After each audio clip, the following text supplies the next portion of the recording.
हमारे जीवन में ऐसे बहुत सारे समय आते हैं जब हमें समझ ही नहीं आता है कि हम क्या करें। हम उलझे हुए रहते हैं, हम परेशान से रहते हैं।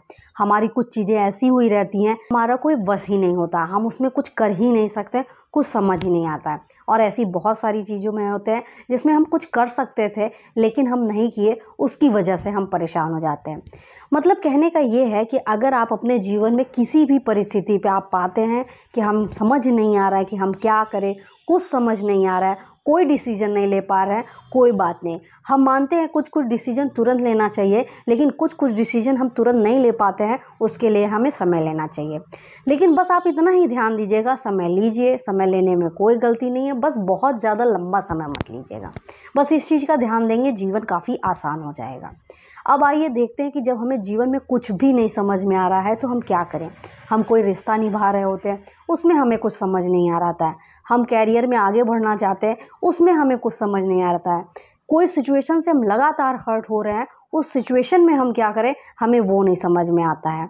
किसी के साथ कैसा व्यवहार करें जबकि वो हमारे साथ गलत ही करता जा रहा है, वो भी हमें नहीं समझ आता।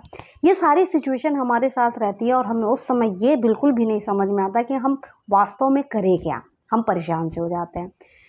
ठीक है, परेशानी होती है, सबकी होती है। ऐसा नहीं है कि सब लोग यूं ही ऐसे बहुत अच्छे से बन जाते हैं।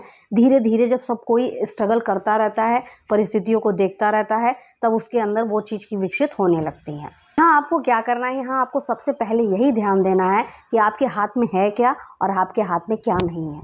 जो चीज़ आपके हाथ में है उसे आप 100% लेकर एक्सेप्ट कर कर अपना कर्तव्य कर दीजिए, और जो चीज़ आपके हाथ में बिल्कुल भी नहीं है उसे आप ईश्वर के पास प्रार्थना करके पूरी तरीके से छोड़ दीजिए। यही दो चयन आपको करना ही होगा। अगर आप देख रहे हैं कि जो चीज़ हमारे हाथ में नहीं है उसके लिए भी और परेशान और परेशान और परेशान होते जाएंगे, तो आप और अंदर ही अंदर अपने आप को गिरता हुआ पाएंगे। आपकी स्थिति जितनी पहले थी उससे भी ज़्यादा गिरती हुई पाएंगी। आपके अंदर आत्मबल कम हो जाएगा, आपके अंदर जो आत्मसंतोष होता है वो कम हो जाएगा, आपके अंदर डिसीजन लेने की क्षमता कम हो जाएगी। बहुत सारे प्रभाव पड़ते हैं, ऐसा नहीं है सिर्फ यही प्रभाव पड़ता है। आपके अंदर का जो चयन की इच्छा होगी, जो खुशी होगी, जो संतोष, आनंद, हर चीज़ आपका नष्ट कर देगा। ये चीज़, जो चीज़ अगर आप नहीं कर सकते हैं और फिर भी करने की इच्छा रखते हैं, तो इसको वहीं पे ये चीज़ डिसाइड करके वहाँ छोड़ दीजिएगा। दूसरा क्या कीजिएगा कि आप किसी को जज मत कीजिएगा। कौन सही है, कौन गलत है, कौन क्या कर रहा है, कौन क्या नहीं कर रहा है, हमें नहीं जानना। हमें किसी को जज ही नहीं करना है कि कौन कैसा है। हम ये नहीं कह रहे हैं कि अगर कोई आपके साथ गलत करता जा रहा है तो वहाँ आपको बचाव नहीं करना है। बिल्कुल करना है बचाव। अगर आप बचाव नहीं करेंगे तो आज के लिए नहीं बोल रहे हैं, कल इसके लिए भी परेशान होंगे। तो ये सब चीज़ें नहीं करना है, हमें किसी को जज नहीं करना है। जैसे देखिए, अगर कोई हमारे सामने आ रहा है, उसकी हरकतें हम देख रहे हैं, किसी से हम उसके बारे में सुन रहे हैं, तो हमें किसी को जज ही नहीं करना है कि कौन कैसा है, कौन कैसा नहीं है।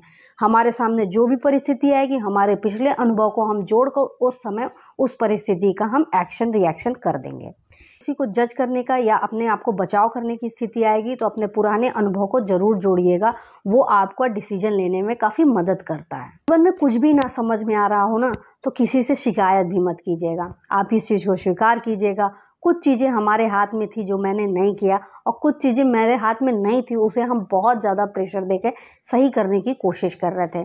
शायद इसी वजह से हम यहाँ फंसे हुए हैं। तो यहाँ पे ये मत किसी से कहिएगा कि आपके जीवन में जो कुछ भी हो रहा है वो आपकी वजह से हो रहा है, किसी की वजह से हो रहा है। मतलब किसी को भी ब्लेम मत दीजिएगा। ब्लेम ना देने का एक बहुत ही अच्छा तरीका यही है कि आपके जीवन में जो कुछ भी हो रहा है उसे स्वीकार कीजिए कि हाँ, ये मेरी लाइफ है और ये मेरे जीवन में हो रहा है। इसका प्रभाव बहुत अच्छा पड़ता है। इसका प्रभाव क्या पड़ता है, जब आप किसी को ब्लेम देते हैं ना, तो आप उस चीज़ों को निकलने की भी क्षमता भी खो देते हैं और दूसरे के ऊपर डाल देते हैं कि वो अगर हमारे साथ सही करेगा तो हम निकलेंगे, वो हमारे साथ सही नहीं करेगा तो हम नहीं निकल पाएंगे। इसीलिए आपको किसी को भी ब्लेम नहीं देना है कि आज मेरी जो स्थिति है वो इसकी वजह से हुई, उसकी वजह से, किसकी वजह से हुई। हमें ये नहीं जानना है, हमें किसी से शिकायत नहीं करनी है।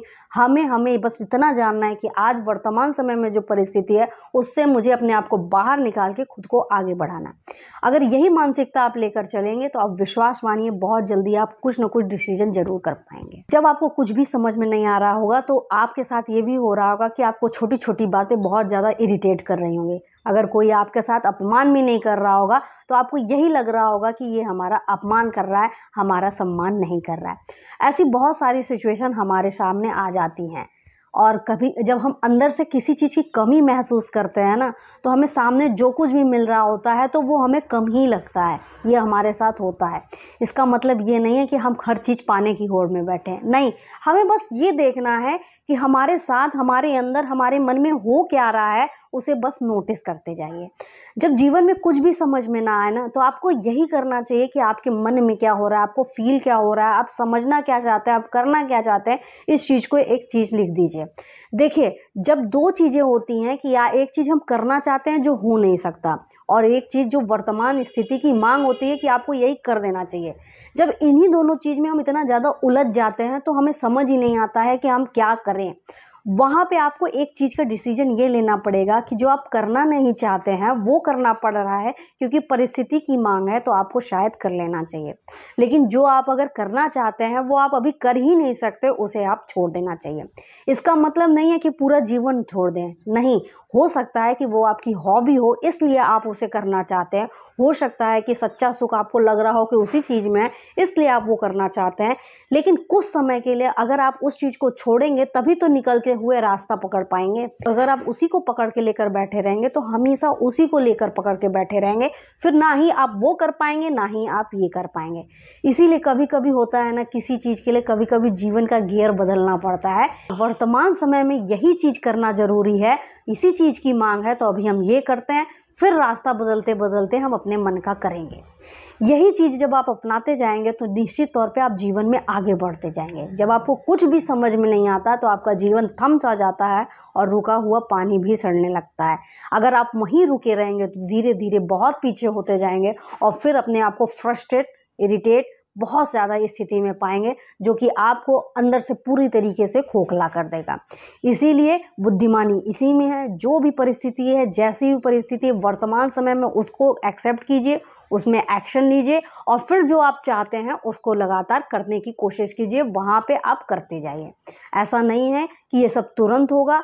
आप कोशिश करिए, पहले आप वो जो करना चाहते हैं उसके लिए कोशिश कर लीजिए। नहीं हो पा रहा है तो फिर थोड़ा सा रास्ता बदल दीजिए और अपने आप को ये चीज़ बताइए कि आज नहीं कल मैं उस पर काम करूँगी ही करूँगी। लेकिन धीरे धीरे छोटा छोटा स्टेप लेके आप आगे बढ़ते जाइए। आइए, खुद खुश रहते हैं, दूसरों को भी खुशियाँ देते हैं, खुद आगे बढ़ते हैं, दूसरों को भी आगे बढ़ाते हैं। Thank you so much.